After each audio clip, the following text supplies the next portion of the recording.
نحمده ونستعينه ونستغفره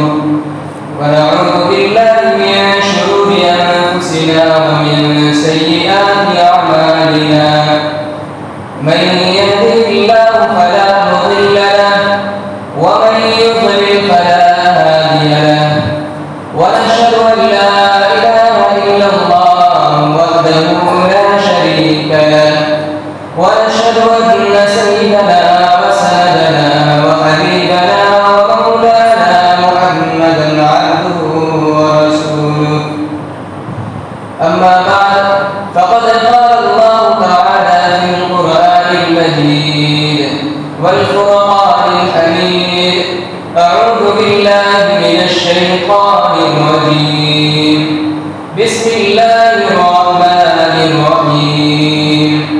قل يا عبادي الذين أسرفوا على أنفسهم لا تقنطوا من رحمة الله إن الله يغفر الذنوب جميعا إنه هو الغفور الرحيم وأنيبوا إلى ربكم وأسلموا له من قبل أن يأتيكم العذاب ثم لا تنصرون. وقال النبي صلى الله عليه وسلم عن سهل بن سعد رضي الله تعالى عنه قال رسول الله صلى الله عليه وسلم لو كانت الدنيا تعدل عند الله جناح بعوضة ما سقى كافرا منها شربة ماء. وعن أنس رضي الله تعالى عنه قال قال رسول الله صلى الله عليه وسلم يهرم ابن آدم ويشب منه اثنتان الحرص على العمر والحرص على المال. قال الترمذي رحمه الله هذا حديث حسن صحيح. وعن أبي هريرة رضي الله تعالى عنه قال قال رسول الله صلى الله عليه وسلم قلب الشيخ شاب على اثنتين الحرص على المال والحرص على العمر حب المال وطول العمر أو كما قال عليه الصلاة والسلام. میرے محترم بزرگوں اور دوستوں، اللہ تبارک و تعالی نے تمام انسانوں کو دو طرح کی زندگی دی ہے. ایک تو وہ زندگی جو فی الحال موجود ہے جس کو دنیا کی زندگی کہتے ہیں، اور ایک دوسری زندگی ہے جو دنیا کی زندگی ختم ہونے کے بعد شروع ہونے والی ہے. یہ دو طرح کی زندگی ہے. ایک وہ زندگی ہے جس کا اللہ کے نزدیک کوئی اعتبار نہیں، صرف وہ چیزیں معتبر ہیں اور ان چیزوں کا اعتبار ہے جو اللہ کی مرضی کے مطابق ہو اور جو اللہ کی خوشنودی کے مطابق ہو، اور وہ چیزیں جو اللہ کے خوشنودی کے مطابق نہیں ہیں، جو اللہ کے مرضی کے خلاف ہے، ان چیزوں کا اللہ کے نزدیک کوئی اعتبار نہیں ہے. اللہ تبارک و تعالیٰ کے اسی منشا کو سامنے رکھتے ہوئے نبی پاک صلی اللہ علیہ وسلم فرماتے ہیں الدنیا ملعونۃ وملعون ما فیہا کل ما فیہا الا ذکر اللہ، کہ یہ دنیا ملعون ہے اور اس کے اندر جتنی بھی چیزیں ہیں سب ملعون ہیں سوائے اللہ کے ذکر کے. ملعون ہونے کا کیا مطلب کہ یہ ساری کی ساری چیزیں بالکل بیکار ہیں، اس کی کوئی حیثیت نہیں، صرف ان چیزوں کی حیثیت ہے جو اللہ کے ذکر سے جڑتی ہے، جو اللہ کے یاد سے جڑتی ہو، جو اللہ کے خوشنودی سے جڑتی ہو. میرے محترم دوستو، تو یہ دنیا کی زندگی یہ صرف اس لیے دی گئی ہے تاکہ اس دنیا کی زندگی کو آدمی بنا کر، اسے سنوار کر، اسے اللہ تعالیٰ کے بتائے ہوئے طریقے پر چل کر اپنے اس آخرت کو بنا لے جو ہمیشہ ہمیشہ کی زندگی ہے، جس زندگی میں فنا نہیں، جو زندگی کبھی ختم ہونے والی نہیں، جس زندگی کے بارے میں نبی پاک صلی اللہ علیہ وسلم فرماتے ہیں. حضرت مستورد رضی اللہ عنہ روایت کرتے ہیں کہ والدنیا فی الآخرۃ الا مثل ما يجعل احدكم اصبعه في اليم فلينظر بماذا ترجع، کہ دنیا کی زندگی کی مثال آخرت کے مقابلے میں ایسی ہے جیسے تم میں سے کوئی اپنی انگلی کو سمندر میں ڈالے اور سمندر میں ڈالنے کے بعد دیکھے کہ انگلی میں کتنا پانی آتا ہے، صرف ایک قطرہ آئے گا. اس پوری دنیا کی زندگی، یہ پورے کا پورا دنیا اور اس میں اتنا بڑا سمندر، اور اس سمندر میں سے صرف ایک قطرہ، اس کی کیا حیثیت رہتی ہے؟ یہ بلکہ آخرت کی زندگی کا تو کوئی تقابل ہی نہیں، اس کو تو کوئی مثال ہی نہیں دیا جا سکتا، صرف سمجھانے کے لیے بتایا گیا ہے کہ دنیا کی زندگی کو سمجھو آخرت کے مقابلے میں، کہ اپنے انگلی کو سمندر میں ڈالو، اس کے بعد صرف ذرہ سا ایک قطرہ آئے گا، ایک پانی کا قطرہ آئے گا، دنیا کی زندگی سے کتنی ہی حیثیت رکھتی ہے۔ اور دوسری حدیث پاک میں اللہ کے نبی صلی اللہ علیہ وسلم فرماتے ہیں، جس کو صاحب اسحاق رضی اللہ عنہ روایت کرتے ہیں کہ لو كانت الدنيا تعدل عند الله جناح بعوضة ما سقى كافرا منها شربة ماء، کہ اگر دنیا کی زندگی اللہ کے نزدیک کوئی حیثیت رکھنے والی ہوتی، مچھر کے پر کے برابر بھی ہوگی، تو اللہ تعالیٰ اس دنیا میں کافر کو پانی کا ایک قطرہ بھی نہ پلاتا، پانی کا ایک قطرہ بھی نہ پلاتا، پانی کا ایک گھونٹ بھی نہ پلاتا، کھانے کو ایک لقمہ بھی نہ دیتا، کیونکہ اللہ کے نزدیک اس شرک اور کفر سے بڑھ کر کوئی بڑا ظلم نہیں ہے۔ ان الشرک لظلم عظیم، کہ شرک اللہ کے نزدیک اتنا بڑا ظلم ہے کہ شرک کے ساتھ چاہے کتنی بھی آدمی نیکیاں کر لے، کتنی بھی برائیاں کر لے، لیکن شرک کو اللہ نے کبھی معاف نہ کیا اور نہ کرے گا۔ اللہ نے اس بات کا قرآن کریم میں اعلان کر دیا ہے کہ شرک ایسی چیز ہے جس کو کبھی معاف کرنے والے نہیں، اس کے علاوہ ساری چیزیں معاف کیے جانے کے قابل ہیں، اس کے علاوہ جتنے بھی گناہ ہوں یہ سارا کا سارا اللہ تعالیٰ معاف کر سکتا ہے۔ تو کہنا یہ ہے کہ اللہ تبارک و تعالیٰ کے نزدیک اس دنیا کی اتنی بھی حیثیت نہیں، اسی وجہ سے اللہ تبارک و تعالیٰ نے کافر کو بھی اس دنیا سے فائدہ اٹھانے سے نہیں روکا، بلکہ کافر کو تو اس دنیا کی زندگی میں اتنا دیا ہے جو ایمان والے کے پاس نظر نہیں آتا۔ کافروں کو اللہ نے بہت کچھ دیا ہے، کیونکہ کافروں کی زندگی صرف دنیا کی ہی زندگی ہے، آخرت میں ان کا کوئی حصہ نہیں، آخرت میں ان کے لیے صرف عذاب ہی عذاب ہے۔ کافروں کی زندگی کے بارے میں نبی پاک صلی اللہ علیہ وسلم نے فرمایا کہ دنیا سجن المؤمن و جنت الکافر، کہ دنیا کی زندگی تو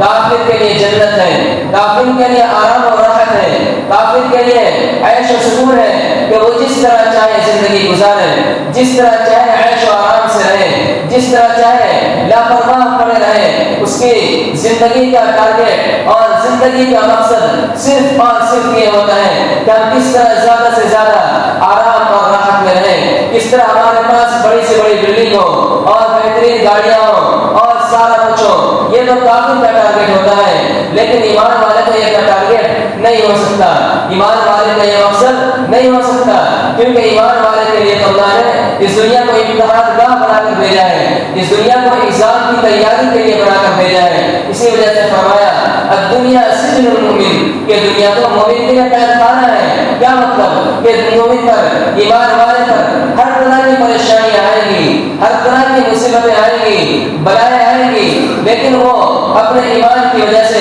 اور اللہ تعالیٰ پر بھروسہ کر کے اور اللہ تعالیٰ کو خوش کرنے کے لیے ان تمام مصیبتوں پر صبر کرے گا، ان تمام پریشانیوں پر صبر کرے گا، تاکہ آخرت میں اس کے لیے وہ نیکیاں ملے اور اسے اللہ کی وہ خوشنودی ملے جو اللہ نے قرآن پاک میں اور اپنے نبی پاک صلی اللہ علیہ وسلم کے ذریعے جس کا وعدہ کیا ہے۔ اللہ کے نبی صلی اللہ علیہ وسلم فرماتے ہیں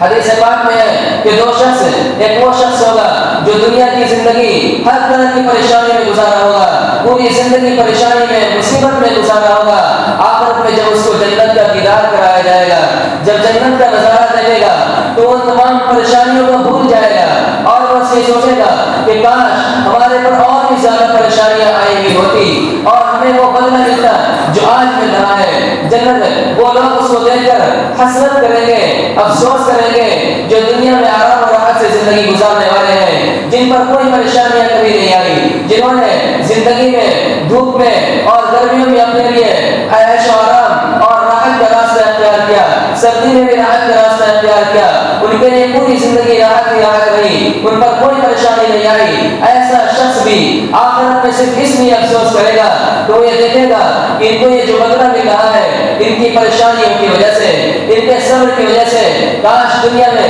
ہماری زبانیں کاٹ دی جاتی، ہم پر بھی پریشانیاں آتی اور ہمیں بھی وہ بدلہ ملتا جو ان کو مل رہا ہے، تو یہ جنت والے تمنا کریں گے۔ اسی وجہ سے یہ فرمایا گیا ہے کہ جو فقراء ہیں اس امت کے، جو غریب لوگ ہیں، پریشانیوں میں رہنے والے ہیں، یہ 500 سال پہلے مالداروں کے مقابلے میں جنت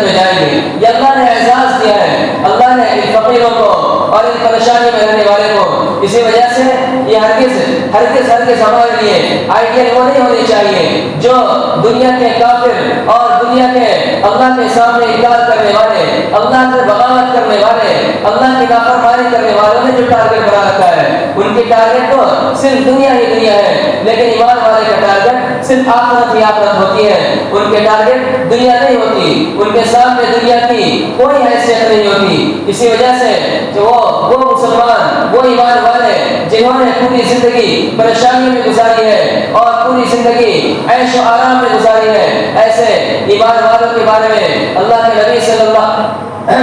ایسے ایمان والوں کے بارے میں نبی پاک صلی اللہ علیہ وسلم نے خوشخبری دی ہے جنت کی، اور خوشخبری دی ہے وہ ایسی نعمتوں کی جس کے جو کبھی ختم ہونے والی نہیں ہے۔ اللہ کے نبی صلی اللہ علیہ وسلم نے فرمایا والدنیا فی الآخرۃ الا مثل ما یجعل احدکم اصبعه فی الیم فلینظر بماذا ترجع، اور دوسری حدیث میں نبی پاک صلی اللہ علیہ وسلم فرماتے ہیں